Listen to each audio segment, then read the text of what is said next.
So anyways, the doctor says, Jeff, I know this is embarrassing, but you have got to stop. What is that? Cut the camera! Cut the camera!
Hey everyone, if you're watching this, the clickbait must have worked.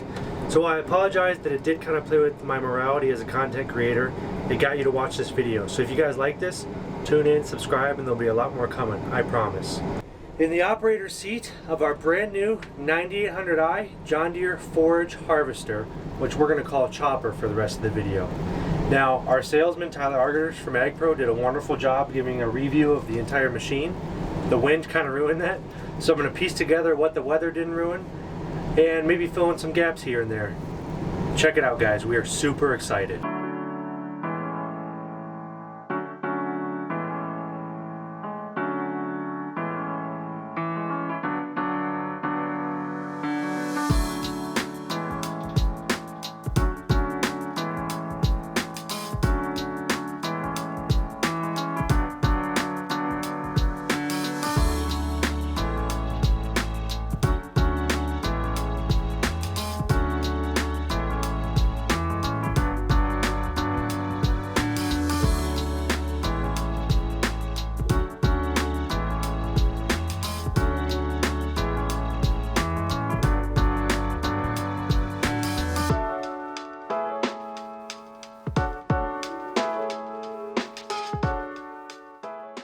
So I guess a burning question might be, what in the world are you guys going to do with this? Well, this chopper processes feed, and we do not have cattle, so we don't have feed of our own. So we'll be doing this on a custom chopping basis. Our farm name is Miller Farms Custom LLC, and I've had a lot of people ask, what in the world is custom farming?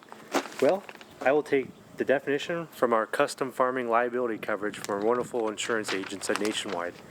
Custom farming means perform. So in short, we already come in and we'll do groundwork for other farms, we'll plant, we'll spray, we'll fertilize, we'll combine. I don't think I'm missing anything at this point in time.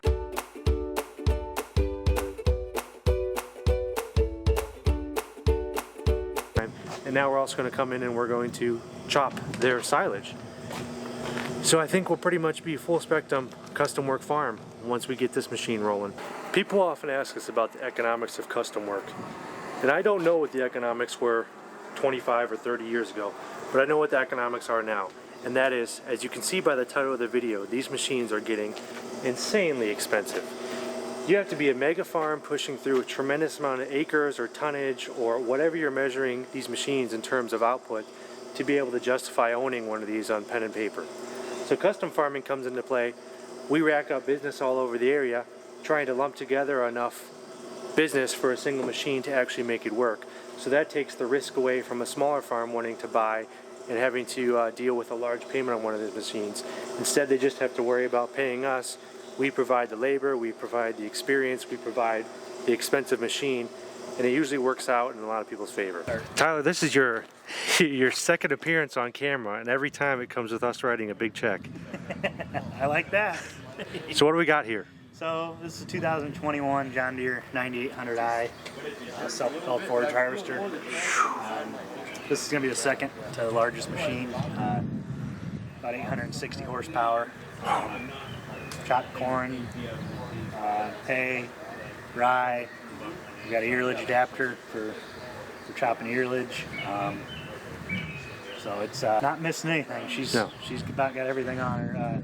V12 Liebherr engine, 24 liter.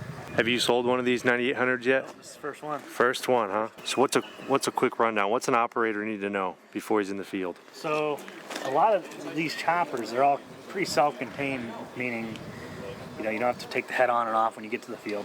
The head stays on it, folds up. So that's one of the biggest things. You can go to the next field, unfold it, start chopping. Pretty simple. It's really like the combines, really. Yep. Pro drive transmission. I don't think I can get up there. You can get up there.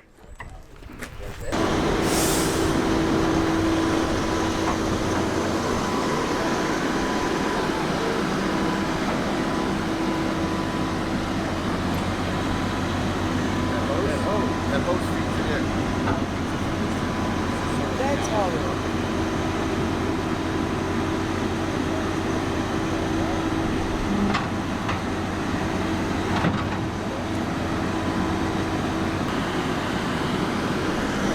What do you think, Sammy? this is huge.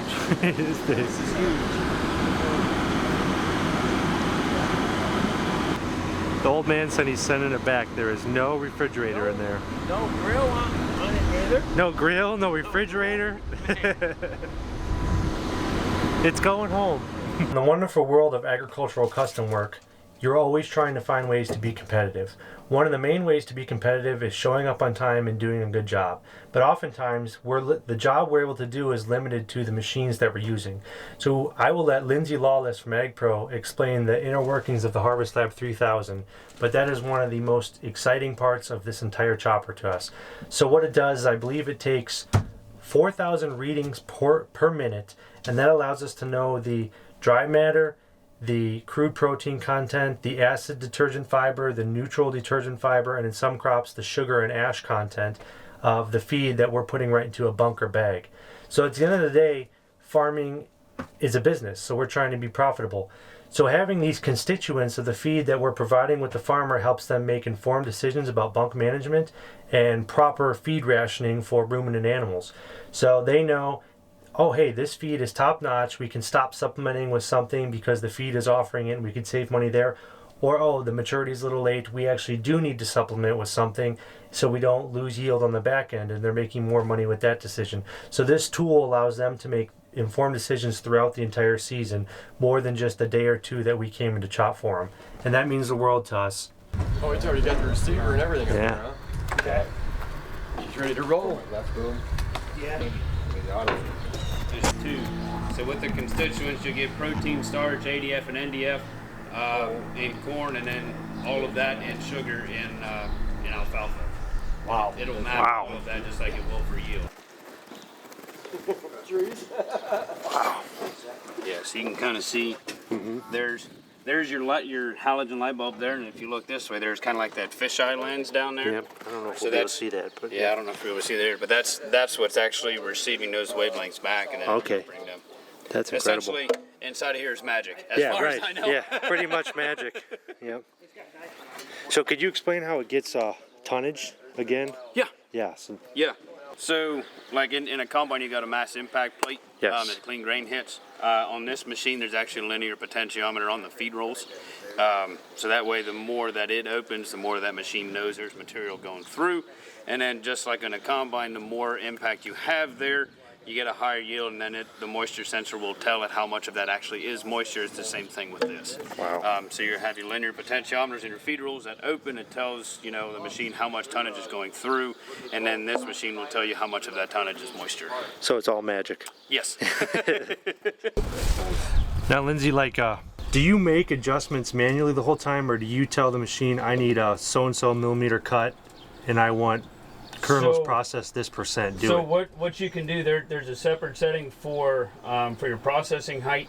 I think most guys start at 2 millimeter, and it depends on the crop conditions and how you want to adjust that. Right. But your length of cut, The Deere, since I believe since the 50 series, has had an Ivy lock or an infinitely variable length of cut transmission. But when that's coupled with the Harvest Lab, it then becomes an auto lock or not automatic length of cut transmission. So what you can do is you can actually set three different parameters, either based on dry matter or moisture, for a high level, an optimum level, and a low level. And then based on the moisture readings that the Harvest Lab sensor is seeing, it'll adjust that length of cut based on the parameters you set. Nice. Anywhere. I'll just take a picture of you guys shaking hands. Like right here? Yep. Right there's good. No, maybe move that way a little bit. He wants the number in there. No, move back this way. He just wants to see him hold hands. Okay, that's good.